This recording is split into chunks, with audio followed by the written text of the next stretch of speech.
Morning everyone. हमने अब तक क्लास 10 के लिए चैप्टर 1, 2, 3, 4, 5 यानी एपी तक के चैप्टर हमने देख लिए हैं। आज हमारा 6th चैप्टर है जो है ट्रिग्नोमेट्रिक रेशियो, त्रिकोणमितीय अनुपात। हमने ट्रिग्नोमेट्री के बारे में 9th क्लास में बहुत कुछ स्टडी किया था। 9th में ये चैप्टर नंबर 14 था अपने वहां पर क्या क्या पढ़ा था कि जो ये अपने पास साइन कोस टेन और सेक कोसेक कॉट ये जो होते हैं इन सब का वैल्यूएशन ये क्या होते हैं ये बात अपन पहले स्टडी कर चुके हैं। इसलिए मैं 9th क्लास के लिए वीडियो दोबारा बना दूंगा, लेकिन फिलहाल इसको आगे कंटिन्यू करते हैं। हम इसको पढ़ चुके हैं कि साइन क्या था, परपेंडिकुलर अपॉन हाइपोटेन्यूज, याद है क्या? ऐसे कोस क्या था, बेस अपॉन हाइपोटेन्यूज, टेन क्या था, परपेंडिकुलर अपॉन बेस, और ये तीनों उनके इनवर्स थे। ऐसा कुछ स्टडी किया था अपन ने, ठीक है। अब हम ऐसे क्वेश्चंस देखेंगे जिनमें डिग्री के साथ इनकी वैल्यू आती है, और ये इंडेक्स आपको समझनी जरूरी है, ठीक है। क्यों? क्योंकि ये चैप्टर 6 में हमारे काम आएगी, चैप्टर 8 हम जब करेंगे तब हमारे काम आएगी, चैप्टर 15 जब हम कर रहे होंगे तब भी थोड़ी बहुत काम आएगी, चैप्टर 19 यानी रोड सेफ्टी के जो क्वेश्चन होते हैं उनमें भी ये काम आएगी। यानी ये इंडेक्स कुल मिला के ये है कि आपके 4 चैप्टर में काम आने वाली चीज है, एक ही चैप्टर की नहीं है। तो सबसे पहले इस इंडेक्स को बनाना सीख लेते हैं, फिर हम देखेंगे कि चैप्टर नंबर 6 में किस टाइप के क्वेश्चंस हैं, ठीक है। तो इस इंडेक्स को बनाने के लिए आप क्या करेंगे, सबसे पहले आपको पहले इस फॉर्मूले को समझ लो किस तरीके से मैंने सेट किया है। मैंने कहा था आपको इसको इसी सीक्वेंस में लिखना है 9th क्लास के अंदर, sine cos tan cot sec cosec. हम जानते हैं साइन का उल्टा होता है कोसेक, कोस का उल्टा होता है सेक, टेन का उल्टा होता है कॉट, इनवर्स। ये हमने स्टडी कर लिया ना, वो सब चीजें काम आएंगी। इधर ये नाम लिखने हैं और इधर आपको वैल्यूएशन लिखनी है। आपके लिए वैल्यू सिर्फ ये ही काम आएगी, ध्यान से देख लेना।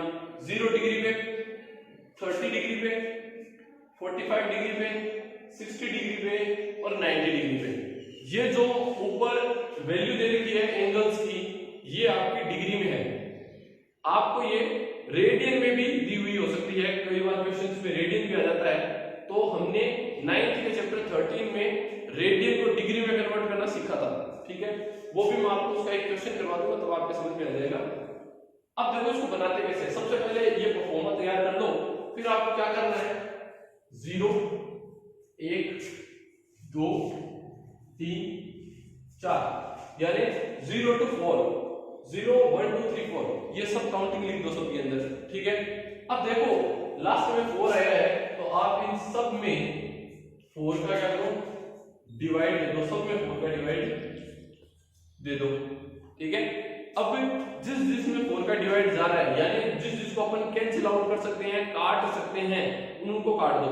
देखो 4 और 4 कट सकते हैं आपके, 4 और 4 कट करके क्या बनेगा, 1 बनेगा। आप जानते हो ऊपर नीचे सेम हो गए तो 1/1 1/1 यही होता है। 3 और 4 कटते हैं क्या? नहीं कटते। 2 और 4 बिल्कुल, ये एक बार गया, ये गया कितनी बार, 2 बार। इनको भी काट सकते हैं, 1 और 4 को काट सकते हैं क्या? नहीं।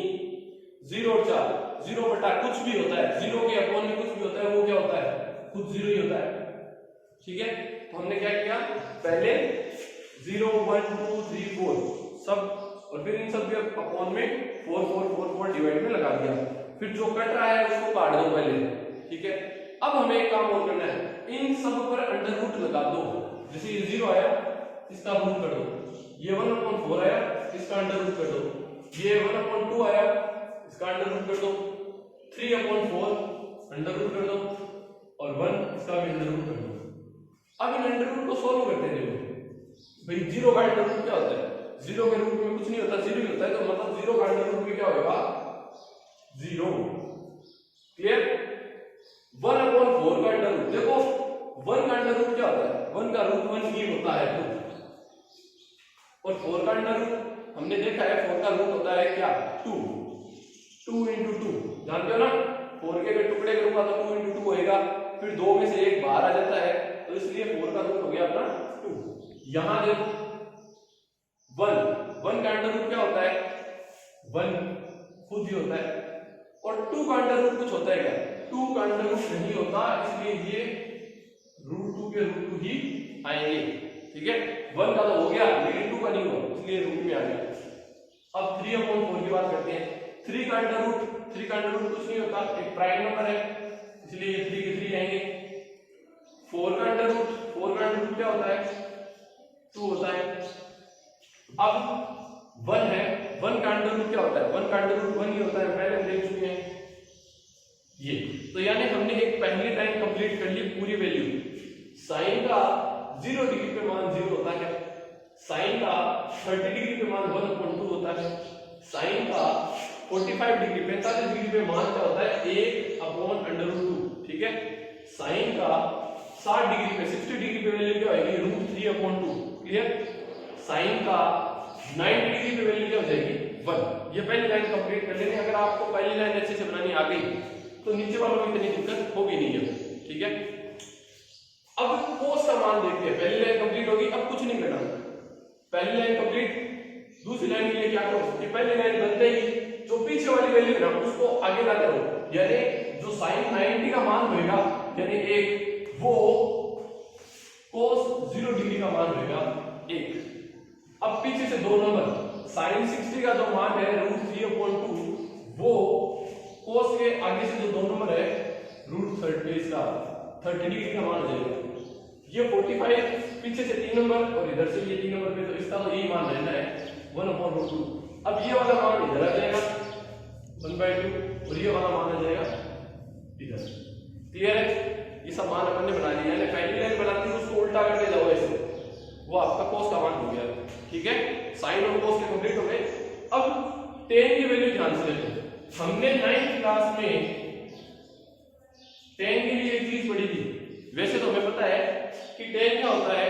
परपेंडिकुलर अपॉन बेस होता है, लेकिन इसके साथ हमने ये भी पढ़ा था कि tan की वैल्यू sin अपॉन cos भी होती है। ठीक है, tan की वैल्यू sin अपॉन cos भी हम लेते हैं। तो इसका मतलब ये कि अगर मैं tan की वैल्यू sin अपॉन cos लेता हूं तो यहां देखो tan, इसकी ये वैल्यू को बना के दिखा रहा हूं आपको एक बार। देखो tan, तो मैं अगर लिखूं tan और ये कॉलम कितने डिग्री का है? 0 डिग्री का। यानी tan 0 डिग्री की वैल्यू अगर बनाने बैठा हूं, tan 0 डिग्री, तो मेरे को क्या देना है? sin अपॉन cos, यानी sin 0 degree upon cos 0 degree. ये वैल्यू लेऊंगा मैं, लेकिन tan की इस कॉलम की वैल्यू बनानी है, तो ये कॉलम कितने डिग्री का है? 0 डिग्री का। तो अगर tan की वैल्यू बना रहा हूं तो sin अपॉन cos लेनी चाहिए मेरे को। तो tan 0 डिग्री का मान कितना हो गया? sin 0 कितना है? 0 ही है, अपॉन cos 0 कितना है? 1। यानी tan 0 डिग्री की वैल्यू क्या होगी? tan 0 डिग्री की वैल्यू होगी 0/1। 0/1 का मतलब क्या होता है? खुद 0 ही होता है, यानी इसकी वैल्यू यहाँ पे क्या होगी? 0। ठीक है, अब मैं वहां करके नहीं दिखाऊंगा, आपको यही बता देता हूं कैसे होता है। आपको करना है कि tan की वैल्यु बना रहे हो ना, तो ये समझो ये 0 है और इस लाइन को आप अपॉन यानी बट्टे की लाइन, ठीक है, 0/1 खुद 0 है। अब वैसे इसको 1/2 अपॉन √3/2, भाई ये और ये इसको अपॉन में लिखोगे, यानी आप क्या लिखोगे? आप लिखोगे 1/2 और इसके अपॉन में √3/2। मैंने बताया था ये ऊपर जाता है इस तरीके से और ये यहां जाता है, तो इसका मतलब क्या हो गया? 1 मल्टीप्लाई होगा 2 से और 2 मल्टीप्लाई होगा √3 से। जब ये दोनों कैंसिल हो गए तो क्या बचा? 1/√3, यानी tan की वैल्यू क्या होगी? 1/√3। इसकी निकालेंगे तो ये अपॉन में ये, यानी tan sin वाली कितनी है? 1/√2। cos वाली कितनी है? 1/√2। इनको इन्वर्स करोगे, दोनों सेम है, करके क्या बनेगा? 1 बनेगा। देख लेना, दोनों सेम है, कट गए, 1 बन गई। यहां बनाओगे तो किसको और इसको इन्वर्स कर दो, यानी ये क्या है? देखो √3/2 और ये क्या है? 1/2। अब देखो ये यहां जाएगा और ये यहां जाएगा, इसका मतलब √3 जो है उससे मल्टीप्लाई कौन होगा? 2 और 2 से मल्टीप्लाई कौन होगा 1, 2 से 2 कैंसिल हो गया तो आपका क्या बचा √3/1।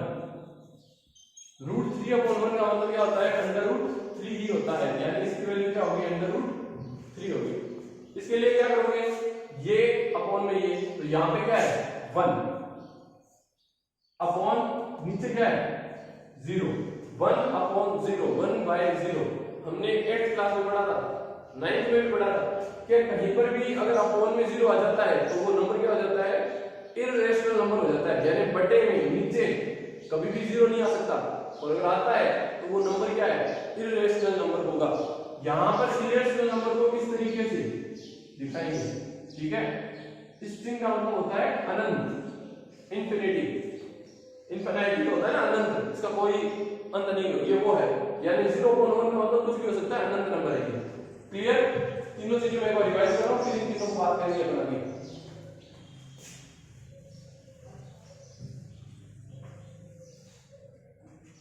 साइन की वैल्यू कैसे बनेगी 0 1 2 3 4, सब ये अपॉन में क्या लगाया 4, जो कट रहा था उसको काट दिया, फिर सब पे अंडर रूट लगाया, अंडर रूट सॉल्व कर दिया, पहली लाइन तैयार है। फिर पीछे से कॉपी पेस्ट मार दो, ठीक है। फिर 10 के लिए आओगे तो आप इस लाइन को अपॉन सुन दो, 0/1, 1/2/√3/2, ये अपॉन ये, इसके अपॉन में ये, इसके अपॉन में ये, तो आपको 10 की लाइन मिल जाएगी, ठीक है। अब 10 की बन गई तो वापस वही काम है, 4 के लिए क्या करोगे पीछे से, जैसे ऊपर से कॉपी पेस्ट मारा था ना वैसे पीछे से, इसके लास्ट में क्या है इंफिनिटी, यहां भी आप क्या कर दोगे इंफिनिटी, ये √3 है, ये √3, ये 1 का 1, ये इधर 1/√3, और ये 0 किधर आ गया इधर आ गया। क्लियर है, एक लाइन और हमने बना ली। अब हम सेक के बारे में बात करेंगे। देखो हमने 9th में पढ़ा था कि सेक क्या होता है, सेक इज इक्वल टू 1/cos, या मैंने आपको बताया था कोस का उल्टा, ठीक है। सेक को अगर मैं सीधी भाषा में लिखूं तो मैं ये भी लिख सकता हूं सेक क्या होता है कोस का उल्टा होता है, और किसी चीज का उल्टा होता है तो मैथ्स में उसको ऐसे लिखते हैं 1/cos, कोस का उल्टा ही, ठीक है। तो सेक यानी सेक 0 डिग्री का जब मैं मान बनाऊंगा, अगर मेरे को सेक 0 डिग्री चाहिए तो मेरे को क्या करना है, सॉरी निकाल लीजिए, मैंने सेक 0 डिग्री अगर मेरे को मान बनाना है, सेक 0 डिग्री के लिए मेरे को कोस 0 डिग्री का उल्टा मान लेना होगा, समझे मेरी बात भाई, सेक कोस का उल्टा होता है। अगर मेरे को सेक 0 डिग्री चाहिए तो मैं क्या करूंगा, मैं कोस 0 डिग्री का मान बनाऊंगा, ठीक है। तो देखो सेक 0 डिग्री के लिए कोस 0 डिग्री का मान क्या है, कोस का मान क्या है 1 है, तो 1 को मैं भाई हर चीज के नीचे 1 होता ही है, तो 1 को क्या लिख सकता हूं 1/1, और अगर इसका उल्टा करता हूं 1 ऊपर चला जाएगा 1 नीचे आ जाएगा, तो भी क्या रहेगा 1 ही रहेगा, यानी सेक का उल्टा कोस होता है, कोस की वैल्यू 1 थी तो 1/1 इन्वर्स करोगे तो भी क्या बनेगा 1 ही बनेगा। अब देखो सेक 30 की वैल्यू बनाते हैं, सॉरी सेक 30 की वैल्यू, तो सेक के लिए क्या लेना है कोस वैल्यू उल्टा होता है कोस का, कोस की क्या है देखो √3/2 है, उल्टी कर देंगे 2/√3, सेक 45 के लिए कोस 45 1/√2 है, उल्टा कर देंगे √2/1, तो अपॉन 1 तो सबके साथ ही होता है, इसलिए इसकी वैल्यू ओनली √2 है। अब इसके लिए हम क्या करेंगे, कोस के लिए भाई सेक 60 डिग्री के लिए कोस 60 डिग्री 1/√2 है, उल्टा कर देंगे, सॉरी 1/2 है, उल्टा कर देंगे 2/1 भाई, तो 2/1 है तो इसको अपन सिर्फ 2 ही लिखेंगे। अब सेक 90 डिग्री के लिए अपन कोस 90 डिग्री, कोस 90 डिग्री की वैल्यु क्या है 0, तो इसके अपॉन में क्या है 1, तो भाई उल्टा करेंगे इन्वर्स करेंगे तो क्या बनेगा, इसे इन्वर्स करेंगे तो ये बनेगा 1/0, उल्टा करोगे देखो इसके अपॉन में कुछ नहीं, इसका मतलब 1 तो है ही, उल्टा करोगे तो क्या बनेगा 1/0, और 1/0 क्या बन जाएगा अपना इंफिनिटी। क्लियर, अब देखो हमने एक लाइन बनाई फिर उल्टी कर दी, फिर एक दोबारा बनाई उसका एक उल्टा इनवर्स। अब ये बना लिया आपने, क्या करना है, इसको वापस उल्टा करना। ये जो है 90 की वैल्यू, ये 0 डिग्री की वैल्यू आ गई, और ये वैल्यू आ गई यहाँ, ये वैल्यू आ गई यहाँ पर, ये आ गई यहाँ पर, और ये लास्ट वाली वैल्यू आ गई यहाँ पर। तो अपन ने क्या देखा, अपन ने पूरी एक टेबल बनानी सीख ली है। इसको आप घर पे कम से कम 2, 3, 4 बार बनाएं। मैंने जैसे बताया ये 4 चैप्टरों में काम आती है, तो कम से कम 4 बार बनाए ही बनाए, ठीक है। टीम बनानी है जिस तरीके से मैंने बताया उस तरीके से आप बनाओ, और पूरे साल में प्रैक्टिस करोगे तो आपको गारंटी ये सारी वैल्यूएशन लर्न हो जाएगी। आपको इसको देखना भी नहीं पड़ेगा, अभी आपको बनानी पड़ेगी, देखना पड़ेगा, लेकिन जब अपन इसको क्वेश्चन करने में लग जाएंगे पूरे साल, तो आपको ये वैल्यूएशन याद हो जाएगी, कोई दिक्कत नहीं है। आपको बस अगर किसी को अभी लर्न करना है तो देखो ऊपर वाली जो 3 लाइन है ना, इनको सबसे ज्यादा अच्छे से लर्न कर लेना, ये 3 सबसे ज्यादा काम आती है। और इन 3 में भी जो ये वैल्यू है, यानी 10, 30, 10, 45 और 10, 60, ये 3 वैल्यू सबसे ज्यादा काम आती है, ठीक है। इसको लर्न करना, बना के देखना। Thank you.